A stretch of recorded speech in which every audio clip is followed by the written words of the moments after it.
Only 4 days left until competition. That is insane. Today I'm not gonna do a workout, I'm actually resting, but I thought I would just do a video, me explaining everything I think about when it comes to competition, my preparation regarding food, also a bit about supplements, water intake, training structure as well. So a lot of things besides training.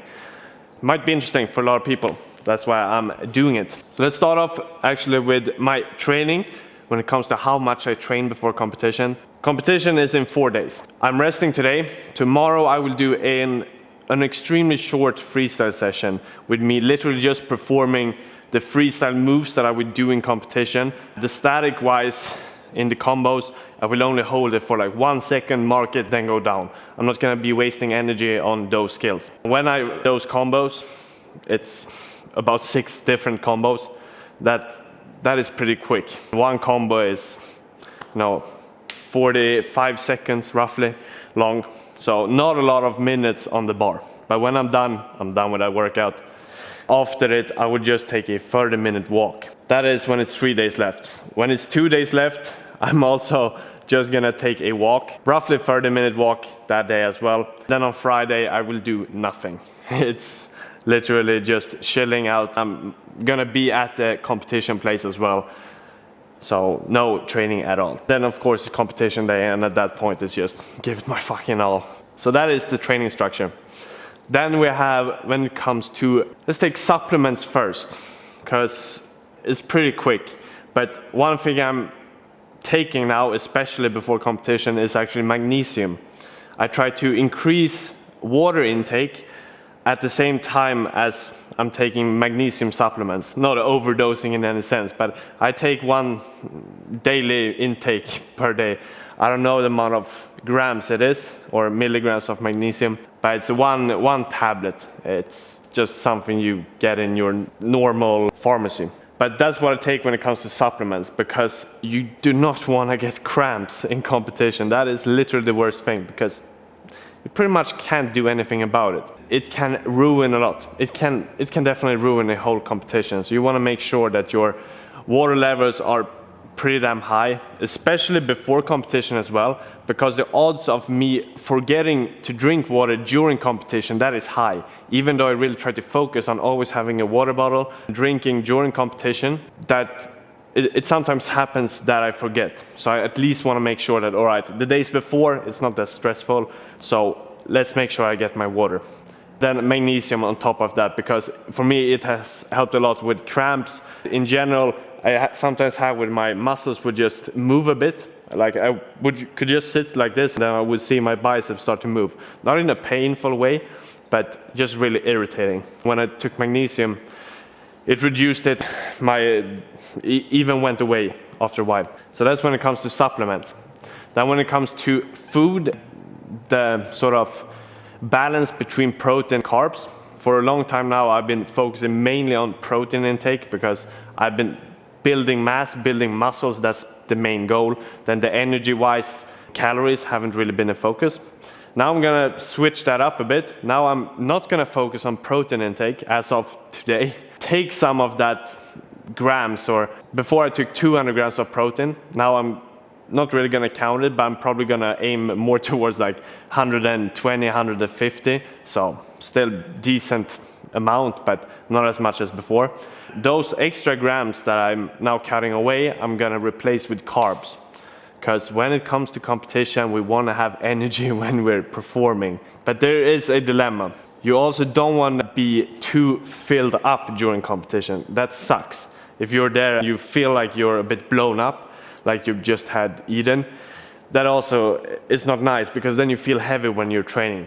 So during competition day, the carbs I'm getting is mainly from fruits or these like rice cakes, because it's easy carbs for the body to absorb. I don't feel that blown up, whereas I would avoid, eating like potatoes, these bigger carbs sources. Also fat I try to avoid, because it takes a lot of energy for the body to process. If we take away that energy, put it in the stomach, that extra energy is gonna be taken from somewhere, probably in my performance. Staying away from the fat, focusing on my carb intake. I think that is the main thing. when it comes to food actually. Then we can talk a little bit about warm-up combos. I think it's a fine balance. It's a lot about preference here as well. But before competitions, we're usually allowed to do some combos on the bar just to get a hang of it or feel the grip. We can do basically whatever we want. Some people prefer to do a lot of things there. Sometimes they literally send full combos pretty long. That might work for them. What's been working for me is to only do a few tricks that I'm not necessarily the full combos, but I might do, for example, I might do the frisbee, for example, or I might do a double 360 to Gengar. So not the hardest skills, not the full combo that I will perform, but still some, in between or intermediate level skills. And if I land them, I feel really comfortable that I will then be able to perform them on the stage when it's actually my time to perform. Let's say I would fail one of these skills. That is also the risk of doing too much, because if you fail something, that can lower your self-esteem, your self-confidence. That is not good. That's why I like to keep it a bit lower and don't do the hardest skills. Like I would save it, just trust myself, because I've been them before, like the front flip regrab on straight bar. I've done before, so I just gotta trust myself and know that, all right, I know how to do this, so when it's actually time, I will be able to perform it. But the middle skills, it can be nice to just land them once before competition, get that extra like, damn, I feel safe, I can actually do this. So that is really my structure. So do a few skills, but definitely not full combos. Another thing that's also really different between athletes is when it comes to battles, either you're choosing to watch your opponent really carefully, see what they are doing in their rounds, and then you're trying to match that in your own round. Or the other way is to barely look at your opponent, only focus on your combos that you have planned in advance. This is a pretty hard dilemma in my opinion. On one side, I like to not look at the athlete that I'm up against, only focus on the things that I've planned to perform, because then I sort of get more into my zone. I don't really think about too much. Like, let's say the person I'm up against lands literally everything. That could affect me either in a good or a bad way. I could maybe get stressful from it, or I could be like, fuck it, I now need to. So there's props and cons from it, like good and bad things. But it could also be the case where the athlete I'm up against fails a lot. Maybe that puts me in a spot where I'm like, oh damn, I just need to land, or how do I explain it? But if I know that someone fails that I'm up against, for me to win this battle, I basically just don't need to fail. Of course, still perform at a pretty high level. But I take away a lot of stress. Sometimes you need that stress to actually perform. If I get too comfortable seeing that someone that I'm up against is failing, that might also lower my performance because I'm too comfortable, if that makes sense. So that can be the hard thing with looking at your opponent. But at the same time also, if you're looking at your opponent, you see that, oh, he's not doing this skill, then I will be able to perform it. It's hard. For me, I usually don't look when they're doing the freestyle on the high bar, because when it comes to the high bar, I have my combos that I want to land, and if I land those combos, I will be satisfied. I don't really care if I'm up against someone that's dominating me on the high bar, because if I land the things that I planned, I would be satisfied. For me, that is like the best I can do. I really can't change that. But on the P-bars, however, I like to watch what they are doing, because there I have a bit more variety. I'm pretty all-rounded on the P-bars. I have a lot of dynamics there as well. So if I see that someone is not doing that much dynamics, I might add a bit more like front flip regrab or the back flip regrab or something like that, because that will put me in an advantage spot, and I'm way more comfortable on the P-bars to change my combos. Whereas on the straight bar, I like to just, this is what I'm gonna do, I'm gonna fucking do it. But on the P-bars, if I see that they are lacking this skill, I might perform it, because at that point I can actually change it without changing my mindset too much, if that makes sense. I think that is a lot of insights. I hope you at least thought some of those insights were interesting. It's a different world with calisthenics, because I feel like a lot of athletes are pretty quiet when it comes to how they feel, how they prepare. Because this sport, of course, it is, since you can perform a skill that's never been performed before.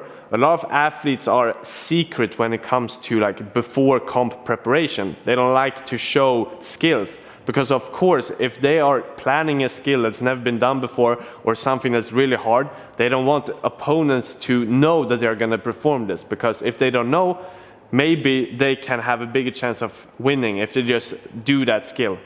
Whereas if people know that, all right, this athlete might perform this skill, they might actually change their combos to more advanced ones so that they can stand a chance, if that makes sense.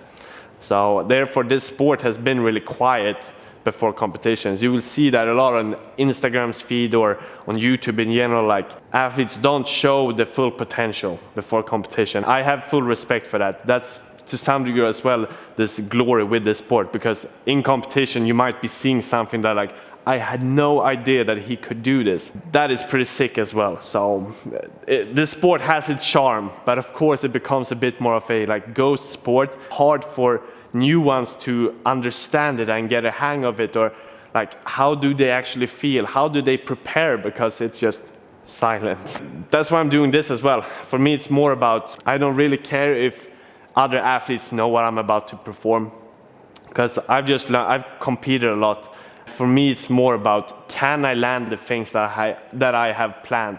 Can I live up to the expectations I have? If I can, if I land the things that I have planned, I will be way more than satisfied. Then if I go on to the next round or if I win a competition or not, that is more about, all right, who am I meeting? Like, which level are the other athletes at? But if I just forget about that, focus on my performance, I felt that I feel more joy. I feel like I have a better purpose, because winning a competition, of course it's a good goal, but it's in the end of the day, it only depends on who am I up against. If all other athletes have a shitty performance, you win because everyone else failed. Is that really like that? It's not that good of a feeling. Whereas if you know that you did your absolute best, you didn't like dominated compared to your other competition, you feel like, damn, everything I've done up to this point, it's fucking showing off right now. In my opinion, like that feeling it's the only thing that I want to focus on. That's why I have sort of this mindset. But then of course it's fun to place and rank high in competition as well. But if that is the only goal, I think the purpose of why you're actually competing becomes a bit blurry. But I don't know, maybe that's just me. Of course everyone sees competitions different. But I really like to find ways to enjoy the things I'm doing, and for me to really know like this is my purpose. Because if I know that and I have that clear, I know why I show up. I know why I've been doing vlogs, filming my workouts. I know why I haven't skipped a single fucking workout this year. We are already in month 3. Like I have been destroying. I've been showing up in this gym because I know that I want to be performing way better than I did last time. Because Beast of the Bars I was satisfied with, but the competitions before that I felt that I didn't perform to the expectations, and I don't want to feel disappointed about myself again. So therefore I'm showing up, I'm doing literally everything I can. That is a good enough purpose. Mic drop. But yeah, I think that's gonna be it for this. I also know that some people are gonna be at the FIBO, watch the competition. I would love if people come up and say hi as well. It's always nice to meet other people. Also after competition, I'm down to do content with people, take photos, literally do almost anything, which is, it's just fun for me when people come up about, do you want to do a front lever together or film it, or do you want to do a double handstand or whatever it may be. Like I love when people do that, so don't be afraid, just come up, we'll fix something. Because I'm really looking forward to it. Competition wise, also to meet everyone. Like when I'm competing, I'm in my mode. I might be on competition day, I might be a bit in my square, focus in competition. If I'm a bit off, not too social that day, it's because I'm really focused at that point. But after competition, when I know that I'm not going to perform anything else, that's when I really let loose. I really become the guy I am in front of you guys right now, or in general, that's who I am. I'm Simon, but on competition day, I'm, Imhauser's just doing his performance, or the athlete. Whereas now or after competition, I'm more myself, if that makes sense. And at that point, I will be more social. Yeah, way more social, let's just say that. So don't be disappointed if I'm a bit off on competition day. Afterwards, come up, say hi, I will be me. It was hard to explain this, but fuck it. Let's wrap it up. I will see you guys during competition. Ciao, ciao!